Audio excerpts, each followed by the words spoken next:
इस world cup का one of the best मुकाबला नेल बाइटर मैच देखने को मिला। भारत ने इंग्लैंड को 7 रन से हराया। 16 ओवर तक इंग्लैंड मैच के अंदर था। लास्ट ओवर भी देखा हमने विल जैक को दे दी और हार्दिक पांड्या के आगे ऑफ स्पिनर को डालना। मैचअप की बात करते हैं, ये तो बहुत बड़ा ब्लंडर था और 18 3 छक्के भी शायद लग गए उसको। क्रेडिट जाता है सूर्य कुमार यादव को और संजू को और उनकी टीम को और स्पेशली बुमराह को। वो ऐसा बॉलर है कि वो अपने प्लान के हिसाब से बैट्समैन को खिला रहा होता है। वो कहीं ना कहीं आप 10 बैट्समैन भी खिला लें तो आप मैच नहीं जीत सकते जब तक आपके पास क्वालिटी फास्ट बॉलर नहीं होगा। अस्सलाम वालेकुम जी, मैं हूं चौधरी इरफान ज़ेर और आप देख रहे हैं पब्लिक स्पोर्ट्स जी। सेकंड सेमीफाइनल सबने देखा और शायद इस वर्ल्ड कप का वन ऑफ द बेस्ट मुकाबला नेल बाइटर मैच देखने को मिला।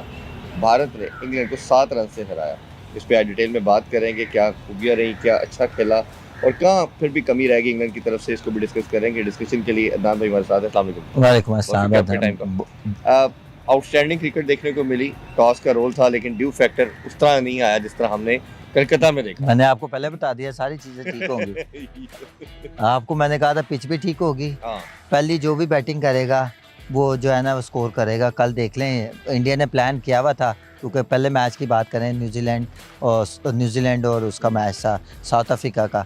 वहाँ पे पहले खेलते हुए साउथ अफ्रीका को प्रॉब्लम हुई। मुझे पता था 110% ये सारी चीज़ें बेहतर हो। इंडिया ने प्लान किया हुआ था कि हमने पहले बैटिंग ही करनी, इसी वजह से ट्रू पिच थी और आर्चर को जिस तरह वो उसने मारा संजू ने कैच हो जाता तो शायद ये वही हालत तो नहीं थी जो न्यूजीलैंड ने साउथ अफ्रीका का किया था। और 7 रन से मैच हार जाना मुझे लगता है। और वैसे भी अगर इंग्लैंड का पिछला न्यूजीलैंड और इंग्लैंड का मैच देखे तो वो भी एक फाइनल मैच ऐसा था कि पता नहीं लग रहा था कि कौन जीतेगा। और कल के मैच की बात करें तो ऐसा लग रहा था कि जो है इंग्लैंड मैच ले जाएगा, पर खैर 2-4 इसकी इंपॉर्टेंट चीज़ें वो डिस्कस करते हैं। कैचेस विन मैचेस कहा जाता है और हमने देखा कि उन्होंने डॉली कैचेस 2 छोड़े, इन्होंने 2 ग्रैब किए। अक्षर पटेल की बात करें और वो वही शायद डिफाइनिंग मोमेंट ही बना।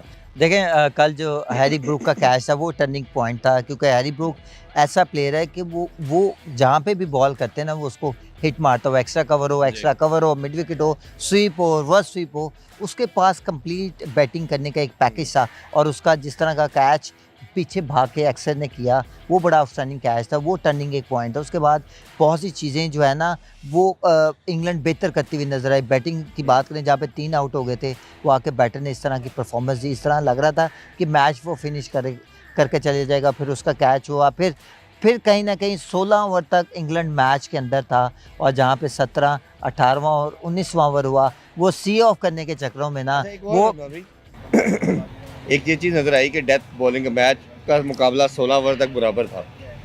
इंडिया ने इंग्लैंड हाया था उस पे। मैं वही कह रहा हूँ, बेहतर था। चले उनकी विकेट एक आधी ज़्यादा थी, उनकी कम थी, बट बड़ा इवन स्टीवन था। इंग्लैंड ने आखिरी डेथ बॉलिंग अच्छी नहीं की। जोफ्रा आर्चर की बात करें, बड़े रन कंसीड किए। एक कप्तानी में बड़ा ब्लंडर नजर आया कि लास्ट ओवर भी देखा हमने विल जैक को दे दी और हार्दिक पांड्या के आगे ऑफ स्पिनर को डालना। मैचअप की बात करते हैं, ये तो बहुत बड़ा ब्लंडर था और 18 3 छक्के भी शायद लग गए उसको। और इन्होंने अगर देखा जाए तो जिस तरह बुमराह के ओवर को रखा था, आखिर में अर्शदीप का ओवर था।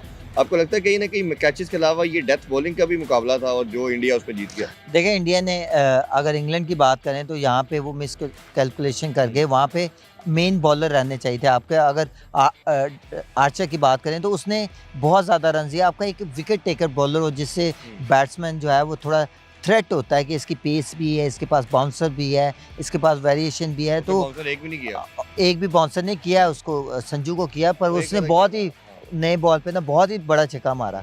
देखें कहीं ना कहीं आपको स्किल्स बढ़ानी पड़ेगी। अगर हम आज बात करते हैं ना कि इंडिया वाले क्यों बेहतर हुए, वहाँ पे 3 बॉल वाइड बॉल हुए पर वो ऑफ स्टंप पे बॉल कर रहा था। उसको पता था कि ये एक बॉल है जिससे हमारे बॉलर्स की बचत हो सकती है। और देख लें वो 3 वाइड किए हैं पर आके सूर्या ने उसको चेहरे पे लग नहीं रहा था कि उसको एक प्लान दिया था कि तूने बॉल इधर ही करना है। वहाँ पे चांसेस होता है कि चांस कम होता है बैट्समैन के पास कि आप बड़ी हिट कर सकते हैं। उसमें आउटसाइड एज होता है।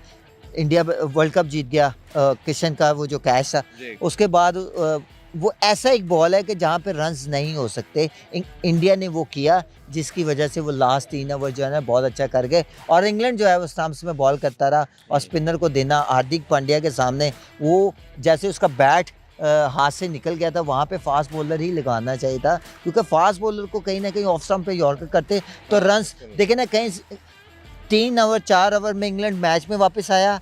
इंग्लैंड 3-4 ओवर लास्ट के वहाँ से वो बाहर निकल गया, तो बहुत सा जो है ना वो कैप्टनसी का बिल्कुल डिफरेंट है। देखें जो भी है मैच बड़ा आउटस्टैंडिंग हुआ, पर क्रेडिट जाता है सूर्य कुमार यादव को और संजू को और उनकी टीम को और स्पेशली बुमराह को। आप बुमराह की पूछने लगा था कि इस जनरेशन का 8-10 साल में नंबर 1 बॉलर, फास्ट बॉलिंग की बात करते हैं तो हमें बुमराह नज़र आता है या हमें जो मिचेल स्टार्क नज़र आते हैं, ये 2 ऐसे बॉलर हैं। बट बुमराह की जो यूनिकनेस है खास तौर पे वाइड बॉल के अंदर और T20 के अंदर, लास्ट वर्ल्ड कप का फाइनल देख लें, हमारे खिलाफ मैच जब देख लें तो 40 पे 40 चाहिए था इनका स्पेल, रिजवान को आउट करना, और अभी भी जब इनकी टीम को इनकी रिक्वायरमेंट थी आके विकेट लेके देते हैं, रन रोकने और रन देते हैं। इतना डिफाइनिंग मोमेंट था उस मैच के अंदर जहाँ पे आके उन्होंने 6 रन दिए।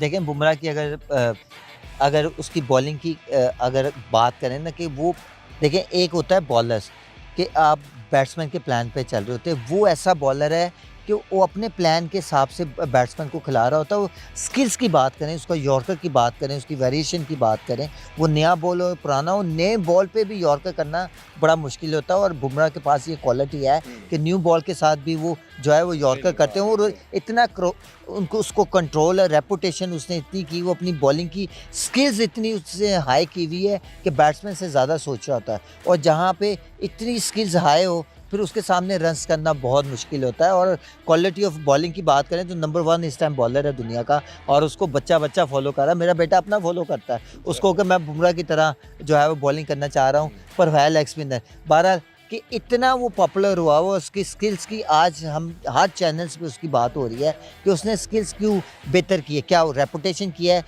उनके साथ कोचेस ने ऐसा काम किया है, क्या वो काम हम नहीं कर सकते? हमारे पास तो दुनिया में सबसे ज़्यादा रिवर्स स्विंग करने वाले बॉलर हैं, क्या हमारे पास उस तरह की स्किल्स नहीं आ सकती? हम बुमराह को देख के, उसकी रेपुटेशन देख के, उसकी प्रैक्टिस देख के अपने बच्चों को नहीं करा सकते?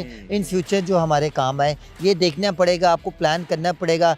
कहीं ना कहीं आप 10 बैट्समैन भी खिला लें तो आप मैच नहीं जीत सकते जब तक आपके पास क्वालिटी फास्ट बॉलर नहीं होगा। और ये कहा जाता है वैसे हमेशा कि बैट्समैन आपको मैचेस जिताते हैं, बॉलर आपको टाइटल जिताते हैं, तो ये मेरा ख्याल है कि अगर जीते तो बुमराह की वजह से बैट्समैन आप 300 रन भी कल जैसे 250 रन किए हुए थे इंडिया ने, अगर आपके पास बुमराह जैसा बॉलर ना होता तो जिस तरह के लास्ट 3 ओवर किया, अगर आपके पास फास्ट बॉलर ना होते, अच्छे क्वालिटी के ना होते, कैप्टनसी कितनी स्मार्ट किए थे उसने, देखना उसको पता था कि लास्ट 3-4 ओवरों में ही मैच कहीं जाना है, तो उसके लिए उसने बेस्ट अपने बॉलर रखे हुए। तो फिर आपको प्लान करना पड़ता है, फिर आपको उस तरह की चीज़ें करनी पड़ती है। हमने बहुत सी गलतियाँ की हैं जो पॉजिटिव चीज़ें देखने को नजर आई हैं। हमारी गलतियों पे तो हम बात करते रहेंगे। थोड़ी सी बात बैथल की करेंगे। बैथल ने जो परफॉर्मेंस दी, न्यू सुपरस्टार मेरा ख्याल है कि हैज बॉर्न, हर चैनल्स पे उसकी बात हो रही है। हाँ जी, जाओ, उसने कोई प्रेशर नहीं शो किया, शॉट की एग्जीक्यूशन देख लें, इंटैक्ट रखा मैच के अंदर। शायद लास्ट पंच मारना बेचारे का रह गया था, दूसरे एंड से शायद सपोर्ट नहीं मिली उसको। देखें उसने जिस तरह के 3 आउट हो गए थे इंग्लैंड के, हैरी ब्रूक, सारे टॉप ऑर्डर, सॉल्ट, सारे बटलर आउट हो गए थे, वहाँ पे भी एक बंदा भी रह जाता, तो शायद ये जिस तरह की इसने इनिंग्स खेली थी तो इंग्लैंड जो है वो 18-19 ओवर में मैच जीत जाता।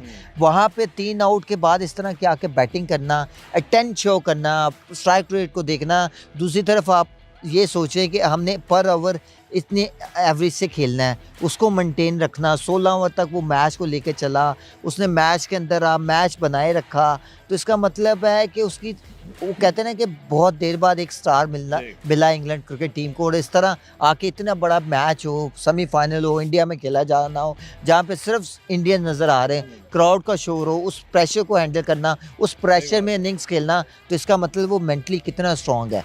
और क्रिकेट ऑफ क्वालिटी देखें, उसकी बैटिंग करने का देखें, जहाँ पे रिवर्स स्वीप पे वो छक्के मार रहा है, 3 बॉलर पे 3 छक्के मार रहा है, और वो ऐसे लग रहा था कि शायद उसको पता था कि बॉल यहाँ पे आ रही है और मैंने इस लाइन पे जाके उसको थ्रू दी लाइन हिट करनी। अमेजिंग, इतने बड़े मैच में इस तरह की इनिंग्स हमेशा याद रहेगी इंग्लैंड को और इंडिया को भी। बिल्कुल ऐसे ही है। लास्टली ये कि कल से हमारा डोमेस्टिक T20 हो रहा है और नेशनल T20 कप है।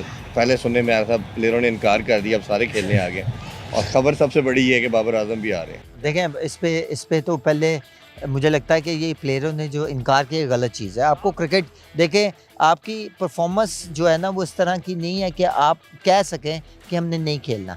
दूसरी तरफ ये है कि आपकी जो जितने भी स्पॉन्सर है T20 के, उन्होंने कहा होगा कि भाई ये तो लकी है कि पाकिस्तान के सारे प्लेयर अवेलेबल हैं, और वो स्पॉन्सर ने कहा होगा कि बाबर आजम का है, सैम का है, दुनिया जो जितने भी प्लेयर जो वर्ल्ड कप खेल रहे थे उसकी परफॉर्मेंस ही है। तो क्या बोर्ड ने उनको कहा गया कि अगर आप ये टूर्नामेंट नहीं खेलने जाते डोमेस्टिक का, तो फिर आप ये ना सोचिएगा कि आपको T20 में हम कंसीडर करेंगे, शायद ये बात है। या प्लेयरों ने ये सोचा कि हमारी परफॉर्मेंस उस तरह की नहीं है, हमें ज़्यादा से ज़्यादा T20 खेलना चाहिए, शायद इस वजह से प्लान किया। तो मुझे लगता है कि जो भी हुआ है वो क्रिकेट की बेहतरी के लिए हुआ, और जितने भी प्लेयर अवेलेबल हैं, अगर आपने T20 क्रिकेट खेलनी हो, बाबर आजम हो या फ़खर हो या सैम हो, जितने भी T20 के वो प्लेयर हैं जो हर दफ़ा आके T20 खेल रहे हैं, तो फिर उनको ऐसी डोमेस्टिक क्रिकेट खेलनी चाहिए और प्लेयर भी प्रोड्यूस होंगे। जब आप बड़े देखें, बच्चों के लिए ये बहुत बड़ी बात होगी कि बाबर आजम के साथ वो मैचेस खेलते हैं, तो कहीं ना कहीं वो भी उनको फ़ायदा होगा। और बाबर जिस तरह की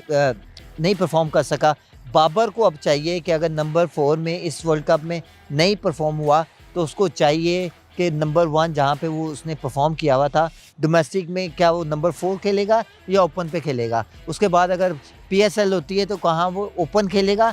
तो इसका मतलब है कि पाकिस्तान को चाहिए उसको ओपन ही खिलाना चाहिए। अगर उसको पाकिस्तान की टीम में ज़रूरत है एज ए ओपनर, तो ठीक है, बाबर यस करे। अगर नंबर 4 पे उसको कह रहे हैं कि खेलने का, और डोमेस्टिक में वो नंबर 1 खेल रहा है और ओपनर खेल रहा है और PSL में ओपनर खेल रहा है, तो फिर लगता है कि मैच ही होगा और बाबर के लिए वही मुश्किल होनी चाहिए। बात की जाती है कि आपको डोमेस्टिक को वैल्यू करना है, तो मेरा ख्याल है ये इन बच्चों के लिए, और आपने जिस तरह कहा कि दूसरे बच्चों के लिए बड़ा ज़रूरी है।